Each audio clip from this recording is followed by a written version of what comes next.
Igbo tribe was the #1 tribe in the whole planet Earth. From one anya.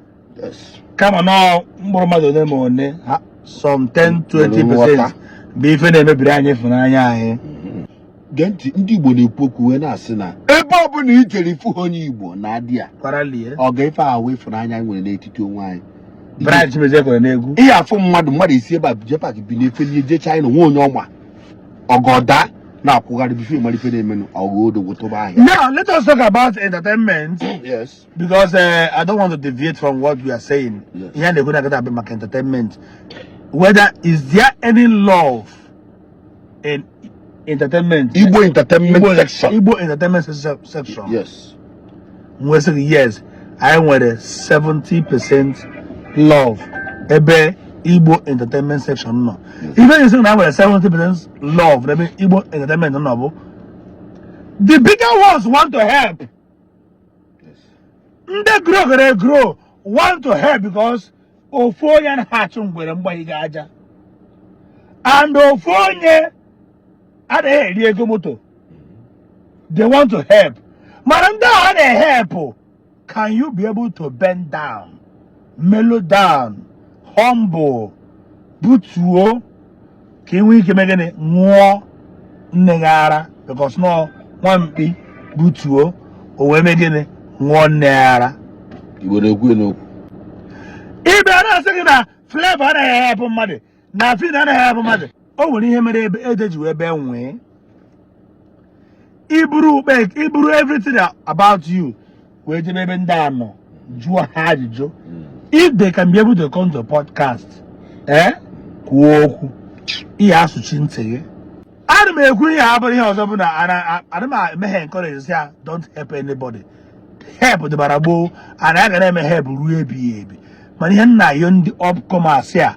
Bo, no, here with a teen alcohol, where I knew who weapon one. Oh God, it's on your brand new where a weapon. Where a pride in Ganga.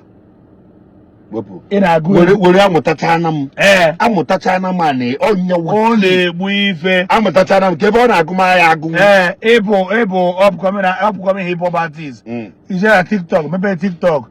1,000 followers. In whatever Hosbo, Bamba, now I can beat Fino. As a rapper.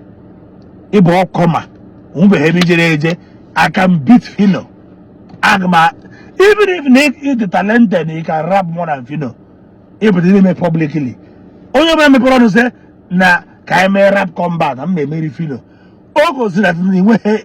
Respect. And another thing, maybe na ifo na ifo nyonyo wesi na neka Fino agora neka flavor aguegu trivi na chizile nyema ka Fino and then na ka Fino na me make here trivi na go trivi nyema kanu oruze se ka Fino help ga wuli help ebe ike ago mba go help Fino go help Fino help of flavor and Jpac if I na-ekwu ife abu flavor Oga happen ihu akwụkwọ flavor abụrụ onye ihu akwụkwọ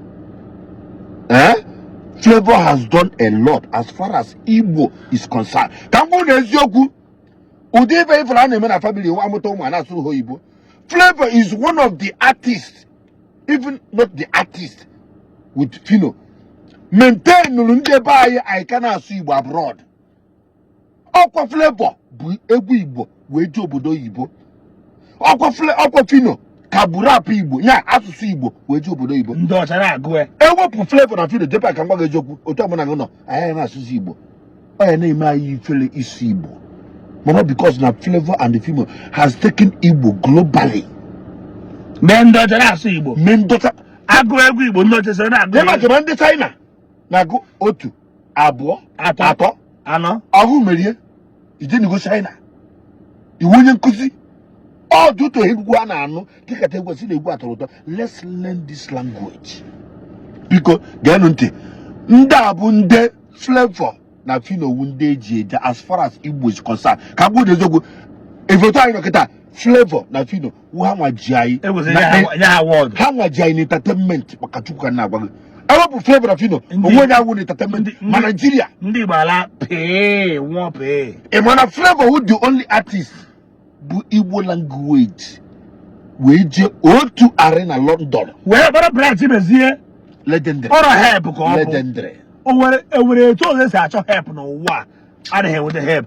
Bright Chimezie boy legendary and good 1970 something. Flavor. Get revive where Brite Boreje O2 Arena. And let me tell you, Bright Chimezie, that is the greatest of his career, that O2 Arena. Came more Guna ma 70 something and 60 something. Oh, we get visibility that time. Yes. Monomatic. If I know, if I go, I get them before, no be problem. What of Gugu? Magejaga. Or small brand. The Buddha career. Push square. Gita. Gugu Bruzier. Only was Nanka. Jpac, governor of Enugu State, or Mike Ejaga, when you street. Magejaga Street. When we make Ejaga Street now in Enugu State because of Brenda. Brenda Onibo. Onibo. Square Onibo State. So Onibo State. Mike Ejaga, Enugu State. Tell love in our church, Ndibona Hen, you know. Let me tell you, the greatest love ever is in our tribe. Man, I didn't know the Abuna. Other tribe, Abia, and name Mike, I find I hate to one. I hate to one. Can you imagine where Bauba? Okay, make a Bauba way for Nanya. Now, can I break here down? I don't win, you King of life. High life first. Yes. Life like that beer. Ona Ewuchara, Nima Anambra, Nemo. No, you know, Nenugu. My life, I walk about. Ewuchara, away here was I Lagos. Himself, all the way on the east, Manaba Lagos won't have on your which more when I came about 3 years Panama for 3 weeks. Or call Dangote, Kuo Panama, Kuo Blado, Pullover. Kuoma Jambadi. Na kere the Guinea one. Nobody wanted to look at Aguaji. Lagos upon no window. King of Artists. Man, I know how Lagos. Mana after going to Wumba, Egu Papa here, no thing, Kekwa, K. Puputi on the Negu, K. Pause in Nacho. Oh, you have a big artist, Till on the Negu, B. No, but they go wall, more wall, more Grovasio, more Grovasio, as long as no one also brought intro. Flavor Nabania, or banner, e blow, go your help. I don't hate the money. Give it up, I'm Kim, Tin and King, go where tomorrow, you want to help. Money had your money who quick as a help. Casey, tell me what Casey,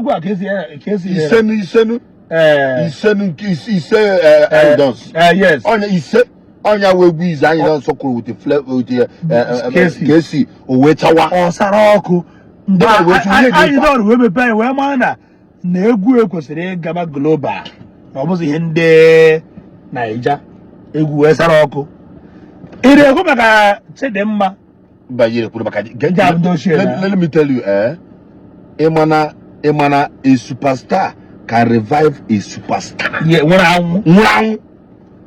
Flavor has revived so many superstars. I'm telling you with fact. Even I don't imagine I don't go with Duncan Mighty because I better get a chief with Duncan Mighty. Yes. Where?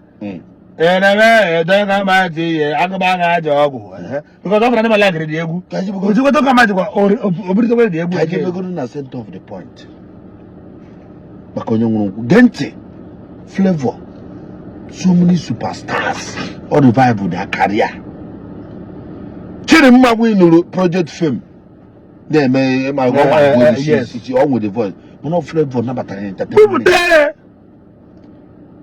Casey na go with the ogro with the pullover, go and make them off my Flavor top at the dot to Igbo. Let me tell you, as far as you are a hip hop artist, Flavor is the Amphino is the only artist who make it over Igbo. Rough going one about Judge one and good Aba.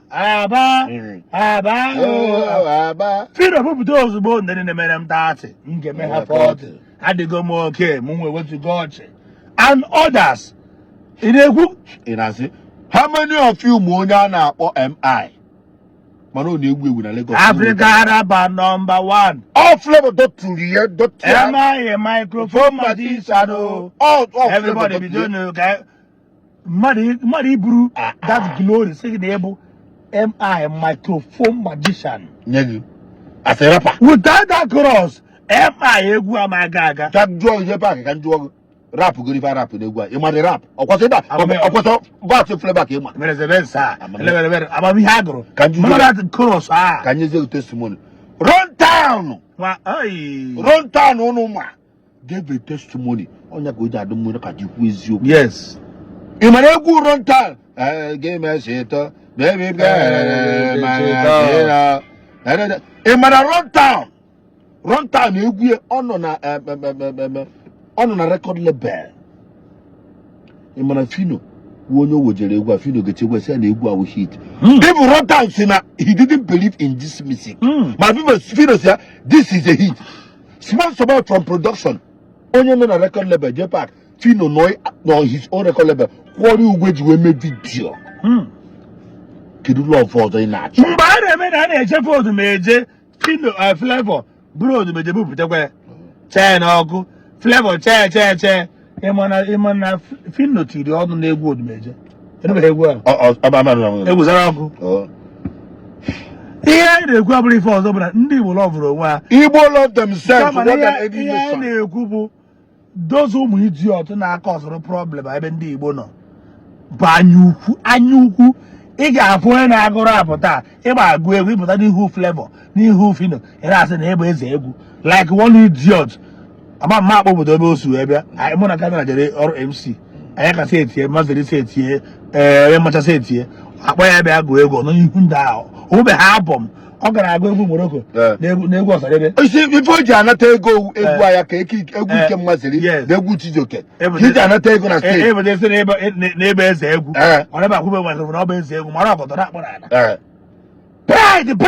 pride and again ịmara etu a nkịta akpịsị wee drag ya Flavor anya mgba ya na ọ bụrụ o jere nke na-eme na ọ bụ agịgị na-ebu ya allegation mgbe ọ na-ebu ya allegation P-Square na-afụ Don Jazzy na-afụ because ya click Fino na-afụ Runtown na-afụ all the southern part east ma ndị Yoruba everybody na-afụ ikwutazi na-emezi expect ka Don Jazzy kpọrọ gị bịa feature only ịma ka ọ bụ ka esi Limpopo wepụtara onwe butuo onwe ya na kpọrọ somebody na-enwebe ihe ọma na entertainment kpọpụta under 1 week a na-ekwu royalty say royalty na asọ anya ukwu ihe ji na-ekwu anya ukwu bụ ikele mmadụ ya arụcha egwu taa ibi na ọ dịkwara skit ya na-eme ịkpọrọ mmadụ gị na eme content onye enweghị Facebook onweghị Instagram onweghị TikTok mba ibu oge ego onye na-akwụkwọ yes ọrụ kwesịrị ịkwụ ụgwọ no ị nwere ike ịkpọ onye a nọcha anyị mee appreciate nye 10 or 20,000 based on na ego adịghị n'ihe a na-eme oruzie echi Chineke ma amara m na skit ahụ mere gbapụrụ ọsọ ọrịa to 500,000 ndị advisors abịazi ya na a na-eyi usu gị problem ndị upcoming na-enwe bụ na that word a na-eyi usu gị until you stop that word if not cry your own cry. And let me tell you, for you to get there, you must be used. Oga, to get used. Okay, for you, use me. For you as an entertainer to get there, Oga, permit yourself to be used, madam. You must be used. If politician can be mellowed down, can use by the Godfather. Yeah, Oga. Urube tọrọ dị eche kulo dara ga-agbabọ ya okulo dara agba iyi ọ ga-achị onye kazi ekpere maka Chineke dobe ndụ for that year ọdọgide nọ ruo that year. That is why onye na-achị mara gara abụ ji ekwu emi lọkọ no my turn oge nke m because ọ gbago boy savụọ rurucha mgbe ọ na-asavụ people mgbe Buhari na-achị o wepụta ego mee campaign mee niile sponsor ọgba nwanga yes Jpac na-ekwuru nke a jekedi ndị a na-atụ jekedi ge ya akọ Flavor mana Flavor nọ na-eti egwu n'Enugu steeti Flavor nọ na-eti egwu ebe ọ na-eti egwu ọwụ champion mebie Jpac wesi na P-Square ha bịara ha bịara ime just ka ha mechara obere ihe na onwe ha na-eme show ndị a na-agbọ ndị ahụ na-asị ya Flavour agaga asesi ebe a rituo ọ dị na net ọ dị recorded si Flavour ya rituo ya stage Flavour wee si ebe ahụ wee rituo wee na one side wee si ụta nwere Nnamdi bụ Flavour ebezina nsị Flavour wee nọ na-akụ ajụjụ sentimental ndị a wee gụọ ya pampata ndị P-Square mechaa pụọ ewesị ahead bịa come and play mana ọkwa onye ndị mmadụ na-asị ị na-agụ ncha ị na-eme ncha olu mgbe P-Square batara adọmpụ Flavour a megide ife Chineke kpọrọ ya ka o rugide ruo level to feature P-Square ha ncha na wuruzie krik ya ka ị na-asị ya ebuka ihe ọ gabigara Jpac nna si conclude video nna yokwuja oga the greatest love in any tribe is Igbo. Mana that is some Igbo aga kaba ahụ those younger ones. Many here about when loyalty. Idi loyal as no nwatakịrị nwe gbokwu na nwunye ya. I hate Igbo. Ya na-ekwu bụ ka ọ dịrị onye ọbụla mma.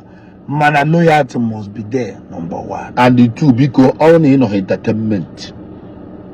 There are so many things. Jpac mogere janka. Ogere janka ngo bosi ya. Na ko egu street. Flavour kwaputara. Pecha ko ni egu na egu. Uta money and uta price. Osolo na. Na kwa Jpac all this egu local. My BTC ọjà na egu. Na were ebe egu. BTC ọjà na egu as na ọjà piano, Igbo piano, nka piano, re piano, wo piano. Ego piano. Mgbara abụ piano. Ihe na piano. Ọkwa because ndị be anyị nwere talent Igbo ọjà ma ọ bụ ịma mbem ma ọ bụ ịkụ ogene. Ndị big artist ezikwa gị na egwu. Jpac onwe ya na-eche. Na mmadụ ka nkụ. Ọ dịkwa ka ya edede ife edo wee chịkọtakwa ndị mmadụ. Negoro zoro. Mokaga bobanyo. Hey, inanukwalo gana. Oh, Flavour. Thank you guys for watching this video. Please do subscribe on this channel, share my video, like, comment, drop your thoughts on the comment section. Tell me what you think on the comment section. I will be reading your comments. Please like this video so YouTube will recommend it for others to watch. Thank you and God bless you.